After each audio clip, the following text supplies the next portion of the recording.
Yeah, or get one of the cute biker covers. But as the weeks go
de la universidad.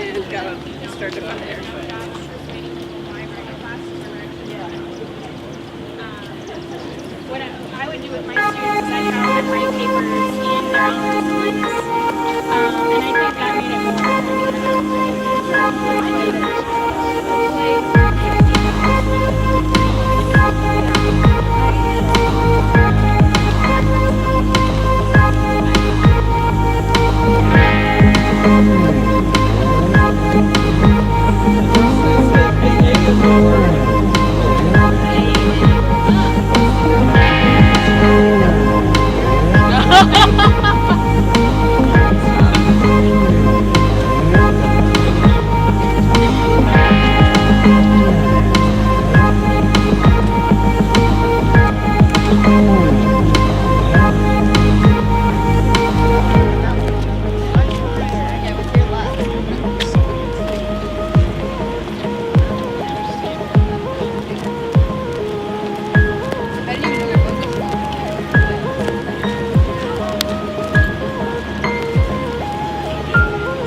come out impersonating our armed services with camouflage and AK-47.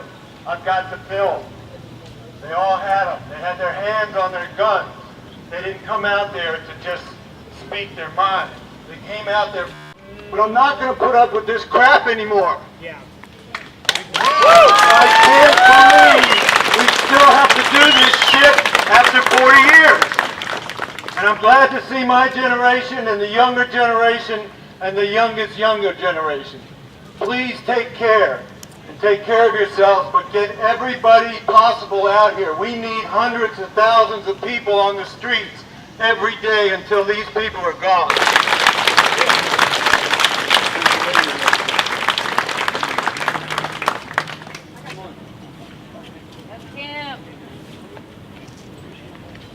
I want to say something to the people who practice the politics of exclusion. I want them to really think about the implications of what they are asking, because very few of them would pass the purity test. Very few of their parents would pass the purity test. Very few of their grandparents would pass the purity test. All of my grandparents were immigrants. My mother is an immigrant. My daughter is an immigrant.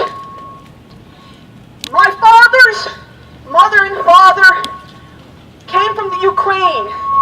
They were Russian Jews.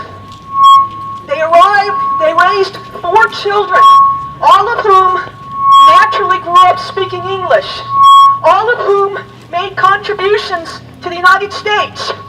My father studied chemistry. He earned a PhD in organic chemistry. He spent his career working for pharmaceutical companies.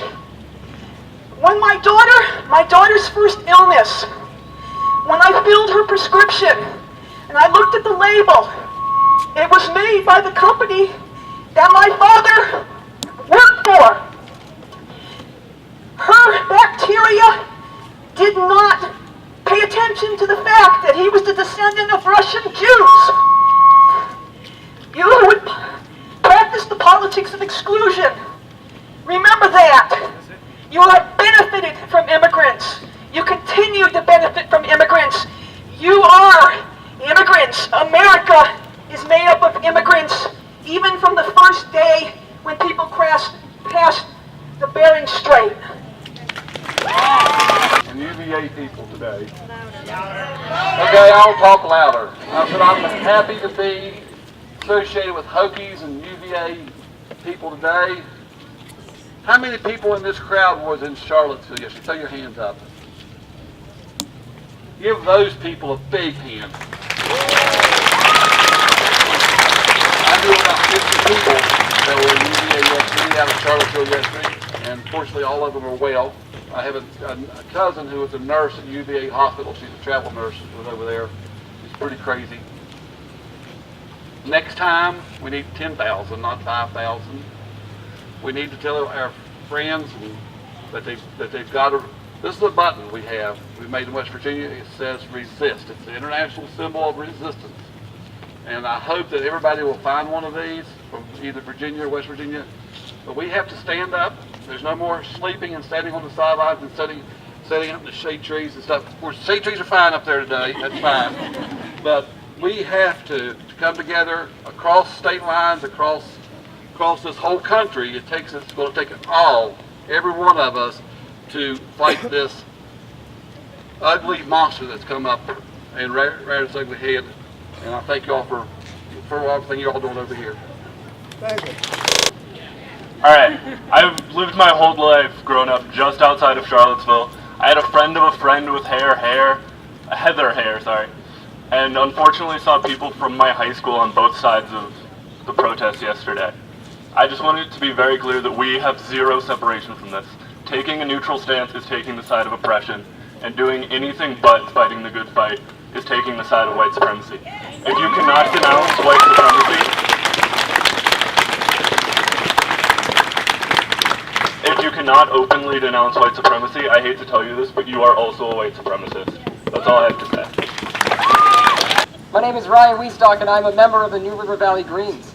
The New River Valley Greens strongly condemn the violence and the domestic terrorism that happened yesterday in Charlottesville, because that's what that is.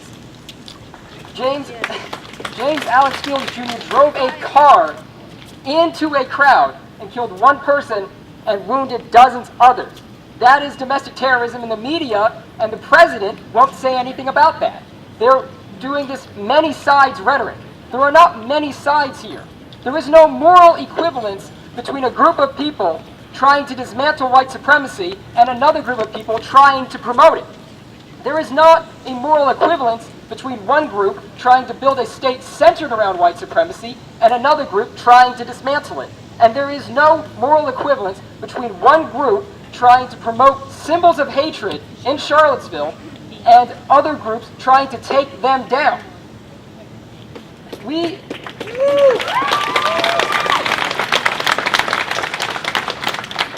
But hatred and white supremacy do not stop at the city limits of Charlottesville.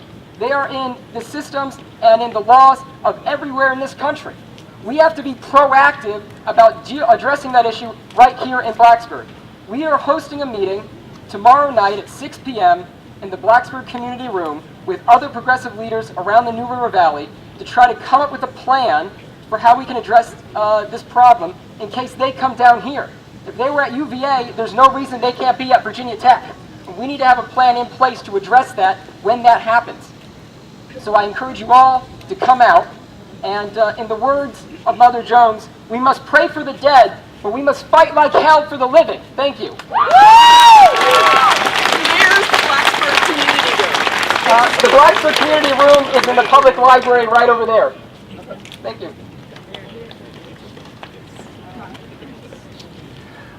My name is Chris Hurst, and I stand with you.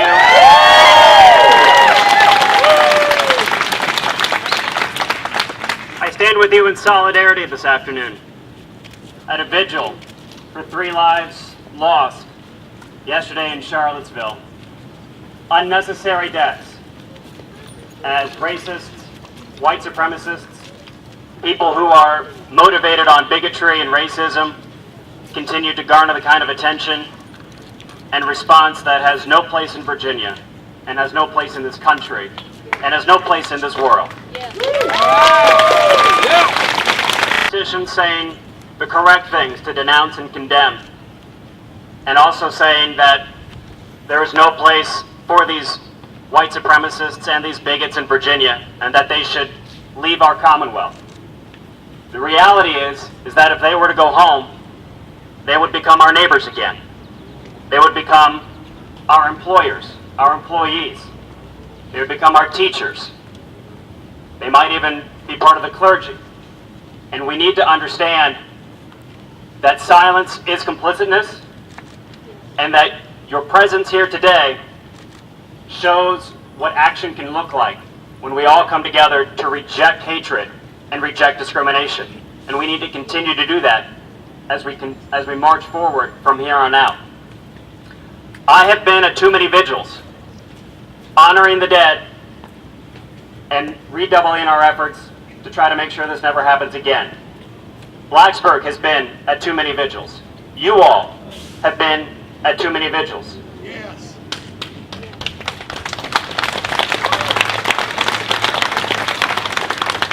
And so the time for accountability is long past, but must continue to start and continue forth from here on out with the people who are currently in elected office. Because if you are silent about this, you are part of the problem. If you continue to not speak up and lead, you are part of the problem. You will continue to embolden more hatred, more vitriol, and more unnecessary death. But I firmly believe, as so many of us are worn down, are tired, after just what 2017 has brought us already, that the people who are pissed off, who are mad as hell and don't want to take it anymore, will give the energy to the people who are here today who would rather be in bed, who are tired, who are depressed. It is the energy that we have all created here today that will motivate all of us to continue moving forward. Because I have optimism that we will turn swords into plowshares, that we will turn guns and firearms into tools that can be used to spread love and to grow seedlings of hope and of the promise that this country was founded on.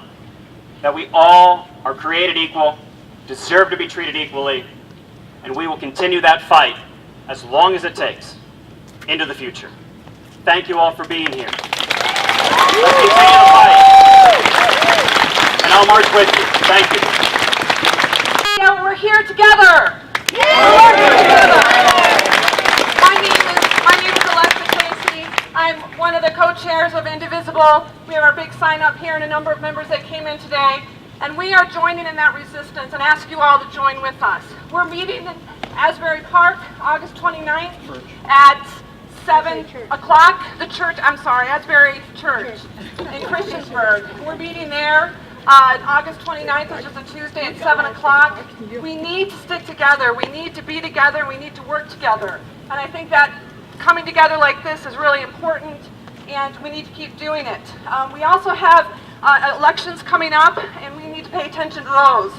There's a fundraiser for Flo Kettner, who's running against Nick Rush, tomorrow night at Shadow Lake Village. We need your support. So Shadow Lake Village at 6 to 8, if you can show up, it would make a big difference for her campaign. Think about it as a sister delegate district. We have someone in from New York that's here.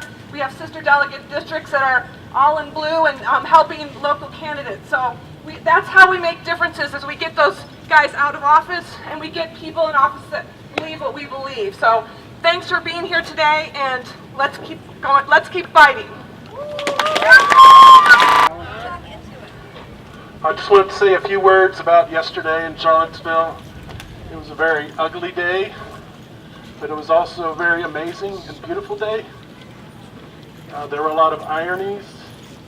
There's the irony of the street medics with their taped on duct tape red crosses juxtaposed by, I'll say it, the Nazis with their plywood shields spray painted with red crosses that they were wielding as weapons. There was the irony of our brothers and sisters in the Virginia State Patrol still wearing the Confederate gray. There was the irony, my first experience with justifiable profiling as I stood security outside the Methodist church and had to screen out all the white men. Yesterday morning we started with a very moving service with Dr. Cornell West, and some words that stuck with me. He talked about sick white people. He meant that not as an insult. He was speaking very compassionately. This is a disease that none of us are immune to, especially if we're racially privileged, sexually privileged, economically privileged. We're all at risk, and we all need some self-examination. And it's just wonderful to see you all showing up today. Thank you.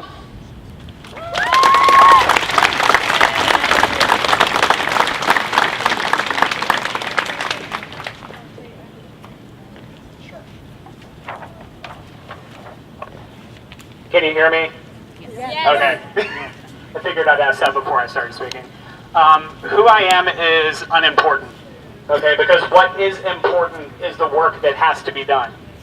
And it has become very clear that there is still work to be done. Any kind of ignorance that there is still work to be done is a privilege that has been enjoyed for far too long, and it is gone. It is evaporated. It is vapor.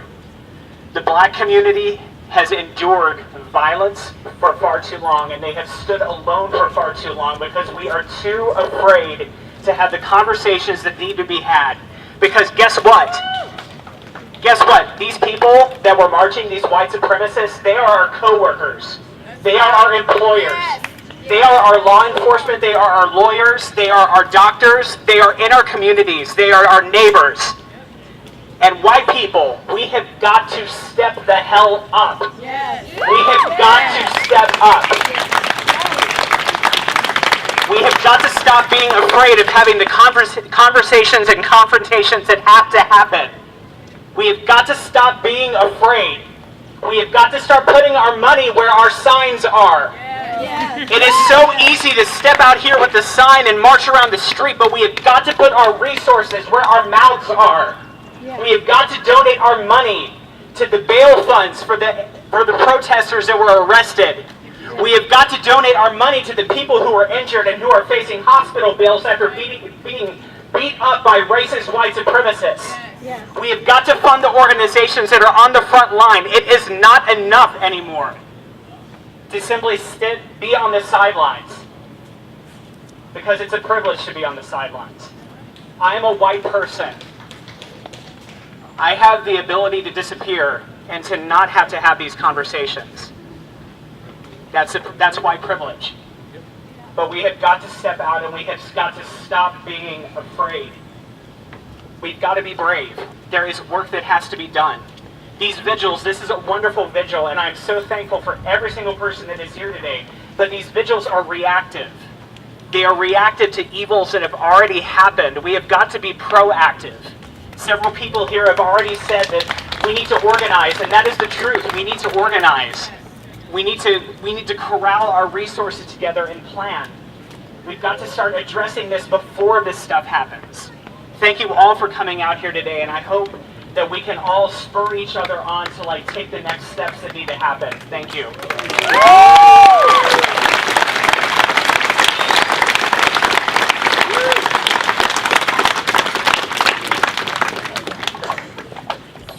Black Lives Matter! And we aren't going anywhere! Thank you so much for the support, for those of you who called and texted and made sure the group from Blacksburg who went to Charlottesville yesterday were okay. We are safe, and we are excited to see so many people standing against the system of white supremacy. Yes. Call it what it is, white supremacy. And it must go as a system. It has to go. No questions. It has to go.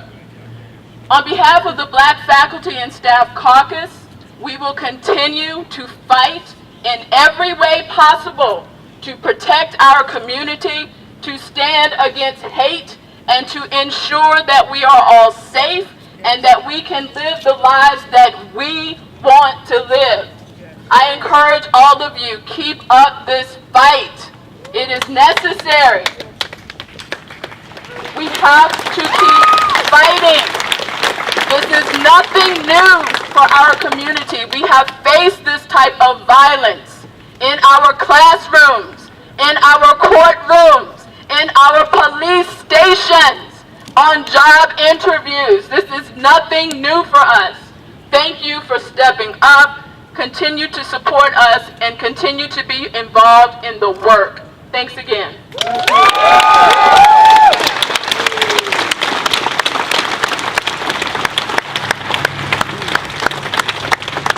Anybody else want to speak?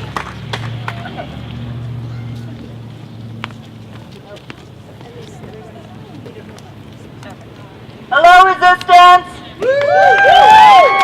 You don't know me, but my name is Juliana Dorzoff. And yesterday, when I heard the governor talking about these terrorists going home, that really bothered me, and this is why. I'm from their home. I'm from Coeur d'Alene, Idaho, where the Aryan Nation was founded. I was neighbors with Nazis. I know these people, and let me tell you, we don't want them. Whitefish, Montana, where Richard Spencer spends half of his year, doesn't want them either. And why don't we want them? Because they are terrorists. Terrorists don't have homes. Their home is in jail. People who beat black people with poles in parking garages in Charlottesville, they don't go home, they go to jail. Protesters, if we can call them that, we know what they are. What are they? Terrorists! They're terrorists, and where is their home? Jail! Their home is in jail. And I wish I had some easy advice for you as someone who grew up walking past Nazis in the streets, walking past the Aryan Nation. But you know what we did? Year after year, we got up and we went, and when they had their protest of hate, we had our protests of love. And eventually, what brought them down in our area was these guys. It was our men in blue. Because for many years, we had said that they were terrorists. We had said that they were violent criminals. And eventually, the Aryan Nation shot at a Native American family, and a federal judge disbanded them. So be the voice of justice. Let's post every picture of every white terrorist in Charlottesville that has been beating and abusing black people and promoting terrorism, and let's identify them. Yes. Let's find their names. Yes. I have been speaking with my friends and my family in Coeur d'Alene, Idaho. And you know what they say? They say, these faces are people recognize. Let's light up social media. You are not defenseless. Stand up against the hate, and don't forget their name. What are they? Yes! Friday night, who stood locking arms in the center of their campus, who were surrounded by white nationalists with tiki torches, who were pepper sprayed at point-blank range and burned by torches with no protection from police or anyone. And that's really, really wrong. And I'm really happy that we have support from police today, but just like all of us need to do together, our police need to do a lot better, because I have 3 friends who are hospitalized right now, and I don't know if they're going to be okay. And I need to see every one of my friends, every one of my family members, all the people who should be here but aren't here, having these discussions, going to these workshops, creating these workshops with us, showing up, spending their money in the right places, listening to the voices of the people whose voices need to be listened to, who should be at the front of these discussions. Because it's not okay that these UVA students had to stand in a circle alone, surrounded by people who were not from here, and beaten and brutalized. and most of them still showed up the next day. So,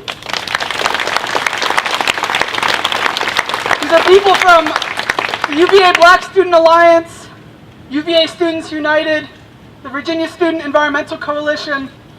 There are funds set to deal with their, to support their health bills. So I needed to give a specific shout out to my friends who were there.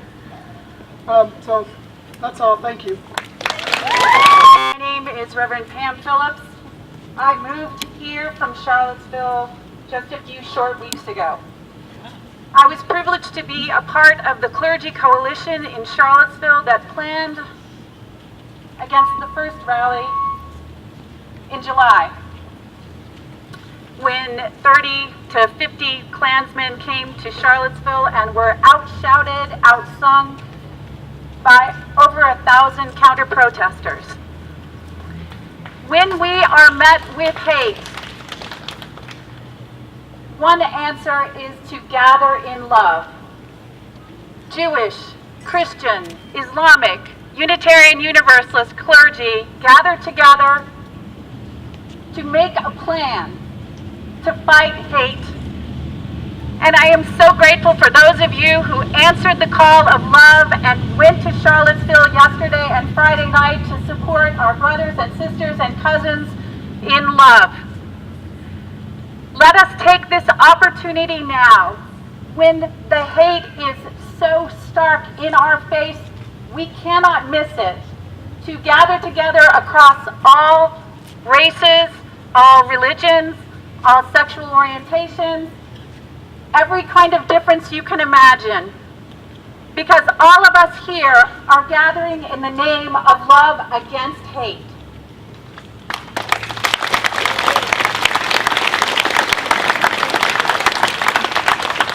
Martin Luther King Jr.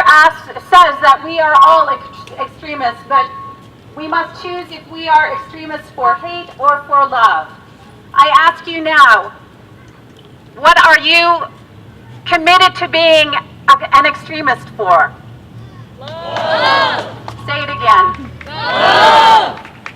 And I ask you now, for all those clergy who called for your support and who are so grateful for this gathering today, let us take a moment of silence for those people whose bodies were on the line yesterday in Charlottesville, for the woman who died, for those who are still fighting for their lives.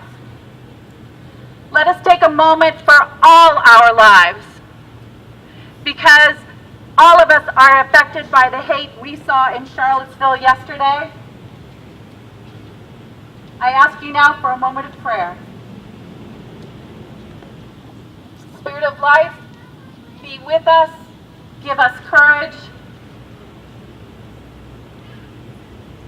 Love is stronger than hate. What I saw and what I planned. I was there Friday and Saturday. I worked with an organization of armed working class individuals that had a mission. They had a mission to protect everybody that was at Charlottesville yesterday. The reason we were successful in our mission at our location was because we planned and we organized. We organized for over a month.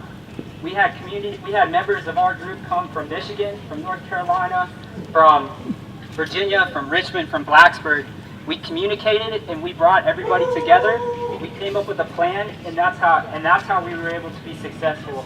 If you don't know the names of Vanguard America, if you don't know who the Traditional Workers Party are, if you don't know who the National Socialist Front leaders are, Matthew Parrott and Matt Heimbach, then you don't really know who the enemy is at this point. And reactionary organization works to make everybody feel better, but it's going to be the proactive organization of the community members that allows us to stand up to this threat and to this evil that is pervading our country from the community level and up. The reason why white supremacy is on the rise today is because there are people who have no community. They cannot find community amongst themselves, so what they do is they turn to the evil and vitriol of hatred and division. And those people find that stuff there, and the only reason and the only way we are going to be able to beat it is if you overcome it by creating a community from the bottom up, from the person next to you to your left and right. Don't feel good, actually do good. Thank you. It's hot, so I'm going to try to keep it relatively short. I want to talk a little bit about racist discourse and offering proactive solutions to it, especially in this day and age with the alt-right ascendant.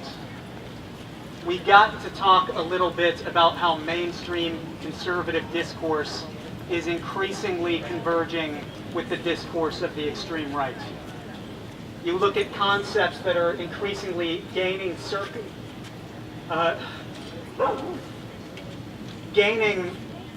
precedence within mainstream Republican discourse.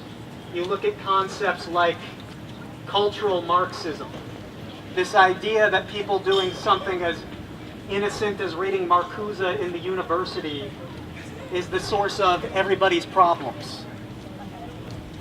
This cultural Marxism idea, promoted for a long time by outlets like Breitbart, has it that both globalist elites promoting free trade and industrial decline in the Rust Belt are caused by the same thing that's causing some of the excesses, perhaps, of feminist and multicultural discourse. The idea is that both of them come from multiculturalism and the idea that the welfare state and the liberal arts are caused by the same thing that causes neoliberal attacks on the working class through globalization. This conspiracy theorist theory that it's caused by people going back to the Frankfurt School and talking about it in liberal arts departments. If you think about it, this really converges with fascist discourse. If you go back and look at what they said about the Jews, the idea was that big rich bankers who were taking your money and harming the workers, the cause of that was the same thing as the cause of communism. It's Judaism, as if there's no contradiction with standing for the working class with left socialist policies and promoting global capitalism. Increasingly, this rhetoric about cultural Marxism is gaining real currency within Republican discourse. As a matter of fact, just this weekend, foreignpolicy.com leaked a memo that the National Security Council was spreading internally that spread this exact same type of conspiracy theory. You also look at the rhetoric regarding free trade and globalism, especially through, I forgot where I was going with this, guys, I'm sorry. But I think that we need to be more proactive by talking more specifically about globalization to promote a real left-wing alternative. I in part blame mainstream liberals for not talking enough about these issues and promoting a left-wing populist alternative. Let's talk more specifically when we have these kind of rallies about what we're going to do that the far right doesn't have the guts to do to promote working class self-defense and organization. Let's reclaim unions. Let's reclaim workers' cooperatives. Look at how Weirton Steel was able to prevent industrial decline for many years in West Virginia by falling back on traditional socialist ideas of worker cooperation and worker self-management. If there's a real problem with, say, so-called political correctness or political oversensitivity, and you say it's the media or the academy, don't blame cultural Marxism or conspiracy theories. Say it's the deprofessionalization of the academy with attacks on tenure. Say it's the commercial imperatives within the media with big media conglomerates forming and eating up small media, and have a real firm alternative that will preempt the discourse of the extreme right. That's all I got to say. Thank you. All disperse to thank the Coalition for Justice, Margaret Breslau, Mark Barber, Marion Mullen. If you want to get more involved, like this sign says, and like several people have said, the next step is to organize and mobilize. Talk to somebody holding a Black Lives Matter banner, an Indivisible banner, a Coalition for Justice banner, or talk to Judson if you're interested in the Greens or the, tell me again, Judson, where'd he go? Democratic Socialists, Mike Hudson. Talk to people here, figure out which thing you're going to do next. Thank you again for coming, and please give a round of applause.